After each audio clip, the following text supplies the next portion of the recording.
Bismillahirrahmanirrahim. Sedikit saya ingin jelaskan konsep syukur di sini teman-teman sekalian. Ada hadis Nabi SAW yang menjelaskan kepada kita, selalulah bersyukur, selalulah lihat orang yang di bawah kalian maka kalian akan bersyukur, karena itu akan menambah nikmatnya Allah.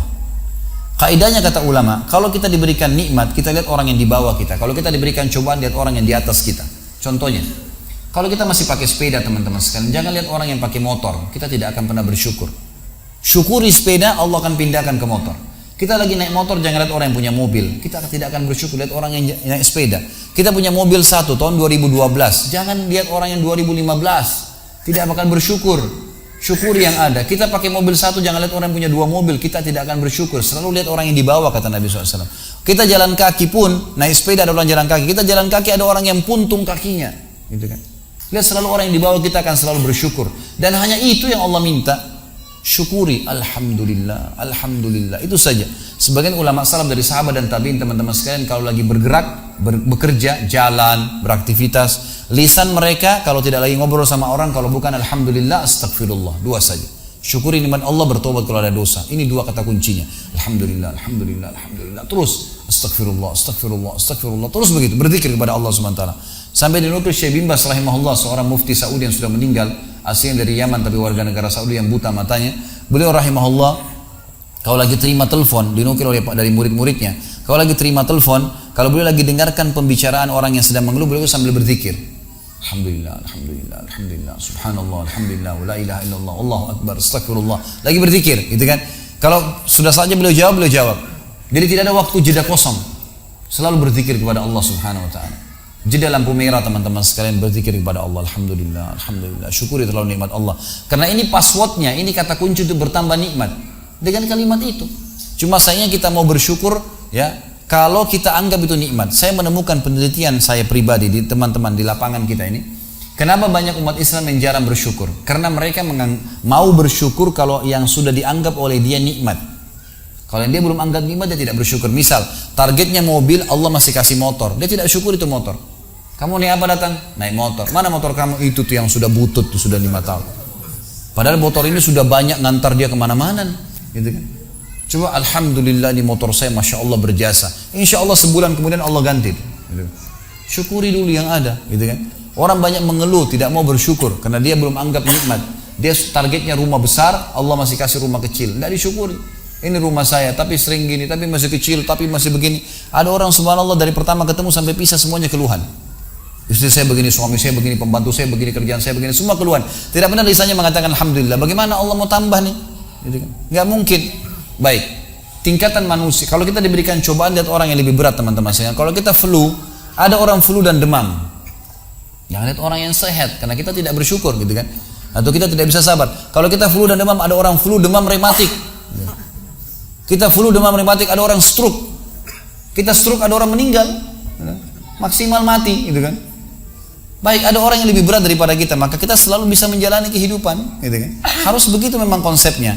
Dan kata para ulama, manusia ada 3 tingkatan. Tingkatan pertama, tingkatan orang yang paling bawah, bobrok sekali. Dikasih nikmat tidak pernah bersyukur, apalagi cobaan. Ini orang dari pertama ketemu sampai pulang tadi keluhan semua. Semuanya keluhan, tidak pernah lisannya bilang alhamdulillah.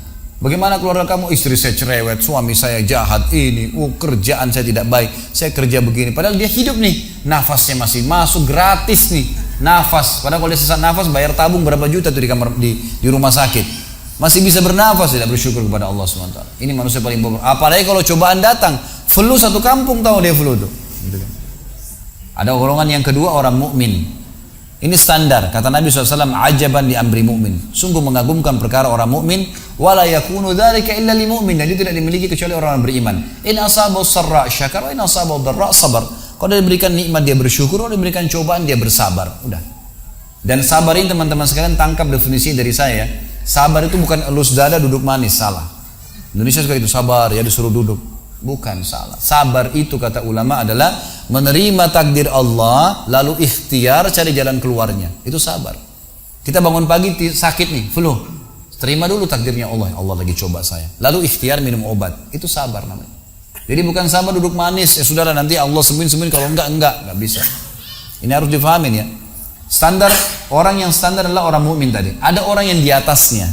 Kata ulama, diberikan nikmat bersyukur, diberikan cobaan bersyukur. Ini tingkatan tertinggi. Selalu lisannya pun bersyukur. Bahkan sebagian ulama salaf dari sahabat dan tabi'in, mereka malah bermuhasabah, beristighfar kepada Allah kalau dalam 1 tahun tidak pernah sakit. Mereka malah istighfar, ini ada apa nih? Gitu kan? Karena Nabi SAW mengatakan kalau Allah cinta seorang hamba, Allah akan mengujinya. Karena kalau ujian datang tidak ada waktu untuk bermaksiat. Mana ada waktu bermaksiat kalau lagi sakit, lagi ada cobaan, lagi ada utang banyak dipikirin, gitu kan? Gak ada waktu untuk maksiat. Tapi kalau lagi leha-leha, semuanya lagi ada, terbuka sekali itu syaitan. Dikipas-kipas sama syaitan. Ayo zina, ayo gini, ayo ke diskotik, ayo gini, buat ini, gak apa-apa nanti taubat. Ini digoda sama syaitan. Nah, tingkatan ini tertinggi teman-teman sekalian. Bagaimana memahaminya? Bagaimana kalau diberikan nikmat bersyukur, baiklah. Setiap minum alhamdulillah, makan alhamdulillah, apa saja alhamdulillah. Dan kita tahu, habis minum baca alhamdulillah, habis makan alhamdulillah, bangun tidur alhamdulillah. Tujuannya supaya nikmat itu terus bertahan dan bertambah, gitu kan? Baik. Kalau kita diberikan cobaan, bagaimana caranya bisa bersyukur? Ulama berikan gambaran. Dengan cara tadi menggunakan kaidahnya, membayangkan sesuatu yang lebih berat daripada itu. Misal, ini saya kasih contoh. Kalau ada seseorang pulang ke rumahnya, kemudian ditemukan rumahnya kebakaran. Apa yang harus dilakukan? Di dalam Islam teman-teman sekalian, kalau sesuatu sedang terjadi, kita dianjurkan untuk tidak bertanya kenapa terjadi. Sudah selesai, kata Nabi SAW, kalau terjadi sesuatu pada kalian, ucapkan qaddarallahu ma syaa fa'al. Allah sudah takdirkan, Allah berbuat yang dia mau. Sudah selesai, gitu kan? Kalau kita pulang ke rumah, ternyata rumah kita kebakaran. Yang kita harus lakukan dalam Islam, kata para ulama, tidak bertanya kenapa kebakaran, tapi solusinya. Apa jalan keluarnya? Baik, panggil tetangga, ambil air, telepon pemadam kebakaran, ikhtiar, itu tugas kita. Kalau lagi datang musibah, kita ikhtiar, gitu kan? Sambil menikmatin prosesnya. Ternyata rumahnya juga hangus, nggak ditemukan sedikit pun. Apakah dia masih bisa bersyukur teman-teman sekalian? Jawabannya iya, dengan sangat jelas. Dia bisa mengatakan alhamdulillah saya nggak di rumah pada saat itu. Kalau saya di rumah, saya ikut terbakar. Dan puncak daripada masalah kalau seseorang sedang ditimpa musibah teman-teman sekalian, kata ulama, adalah puncak mustajabnya doa. Puncak mustajabnya doa. Jadi kalau musibah sedang datang, itu luar biasa hubungan seorang hamba dengan Tuhannya. Allah ijabah doa-doanya itu. Apalagi kalau dia terzalimi, itu luar biasa. Kesempatan. Kenapa? Pas kena. Baik. Saya pernah punya pengalaman teman-teman sekalian. Waktu itu namanya manusia dicoba. Saya pernah ada cobaan, ada beberapa hal yang saya ingin bayar di Jakarta dan terlambat. Saya datang mau khutbah Jumat di masjid. Ini bukan masalah riya. Jadi antum bisa menceritakan sesuatu kalau bisa bermanfaat bagi orang dan kontrol masalah riyanya. Fa'amma binikmati rabbika fahaddits. Nikmat Tuhanmu ceritakan, hai Muhammad, kalau memang bisa memberikan manfaat kepada orang lain. Dan bukan riya itu kan kalau kita iyakan, kalau kita tidak iyakan tidak akan riya. Makanya Sa'id bin Musayyib rahimahullah pernah berkata, saya 40 tahun sholat, gitu kan? Selama 40 tahun tidak pernah ketinggalan takbiratul ihram pertama imam. Dia ceritakan tentang dirinya. Dia tahu dirinya nggak riya, dia cuma berikan manfaat kepada orang. Sementara Nabi SAW mengatakan siapa yang bisa menjaga 40 hari saja, tidak kehilangan takbiratul ihram pertama imam, Allah Akbar dan juga Allah Akbar, maka dia diselamatkan dari sifat kemunafikan. Selamanya nggak pernah dusta itu. Selamanya nggak bakal ungkirin janji. Selamanya tidak akan berkhianat di amanah, gitu kan? Baik, teman-teman sekalian, saya pernah ada di musibah, kemudian ada masalah yang saya hadapi, lalu saya datang mau khutbah Jumat. Waktu itu masih agak lama, sekitar jam 10:30, jam 12 duhurnya. Saya masuk belum sholat duha, saya masuk masjid, saya sholat. Subhanallah, saya masuk di depan mimbar. Saya yakin tidak ada orang lihat. Lagi sholat, sujud, saya lagi asyik betul. Saya rasakan kenikmatan sujud dalam berdoa itu. Pada saat musibah, beda sekali dengan sekarang. Sekarang saya mau coba nangis, nggak bisa. Susah. Pada saat itu nangis sama Allah, ya Allah mudahin, ya Allah gini, ya Allah mudahin. Kita enak sekali kayak lagi curhat sama Allah gitu. Merasa nikmat, sampai rasanya nggak mau angkat kepala dari sujudnya. Setelah saya salam, subhanallah, saya duduk sambil mau baca surah Al-Kahfi di hari Jumat. Rupanya antara mimbar dengan tembok masjid ada celah sedikit. Ada satu bapak rambutnya putih sekali. Dia memang jemaah masjid saya, selalu hadir di pengajian di situ. Di sebuah kampus di Jakarta Timur.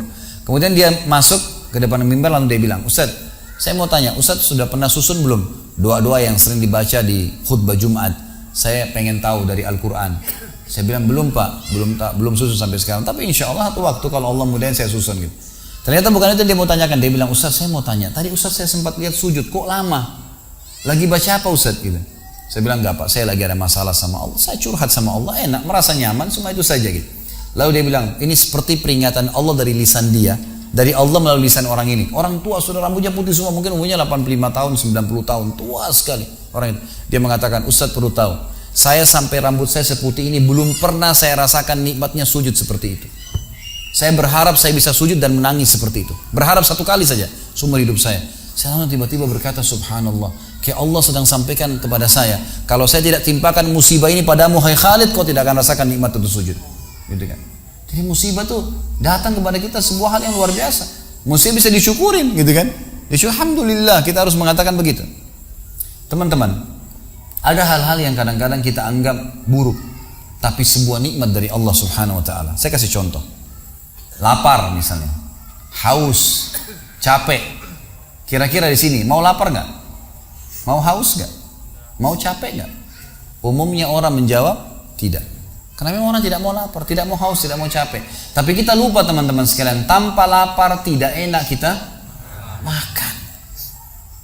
Tanpa haus tidak enak kita minum. Tanpa capek tidak enak kita istirahat. Coba ya, kalau antum lagi habis makan 2 piring udah kenyang, dihidangkan lagi ayam bakar, kambing bakar, sapi, macam-macam, masih mau makan? Coba kalau lagi lapar, tempe sama sambal sama nasi, enak gak? Luar biasa. Kalau lagi haus, kering tenggorokan, dikasih air es, minum, nikmatnya luar biasa. Coba kalau lagi tidak haus, Pak mau minum apa? Ibu mau minum apa? Apa ya? Dia sendiri bingung mau minum apa, karena nggak haus. Gitu. Coba kalau haus, air es, minta khusus air es. Gitu. Coba kalau dari pagi teman-teman disuruh tidur sampai malam, malam suruh tidur lagi, mau tidur nggak? Coba kalau kita banting tulang, kerja capek, malam tidur 3 jam, enak nggak? Makanya mulai sekarang kalau lapar, haus, capek, bilangnya apa? Bukan adu lapar, bukan adu haus, bukan adu capek. Alhamdulillah lapar. Karena lapar masih enak seperti makan, enak lahap. Gitu kan. Harusnya begitu. Jadi Allah Subhanahu wa taala memberikan kita yang di mata manusia pun cobaan sebenarnya sebuah nikmat yang luar biasa. Tingkat level tertinggi teman-teman adalah nikmat ada, alhamdulillah. Cobaan ada, alhamdulillah. Luar biasa. Semua disyukurin sama dia. Karena dia tahu bagaimana Allah sangat sayang dengan dia. Bahkan kata Nabi SAW, Inna Allah idha habba abdan ibtalah. Allah kalau cinta seorang hamba, Allah akan mengujinya. Allah uji dengan ujian, gitu kan? Jadi ujian itu akan membuat dia lebih dekat dengan Allah Subhanahu wa taala.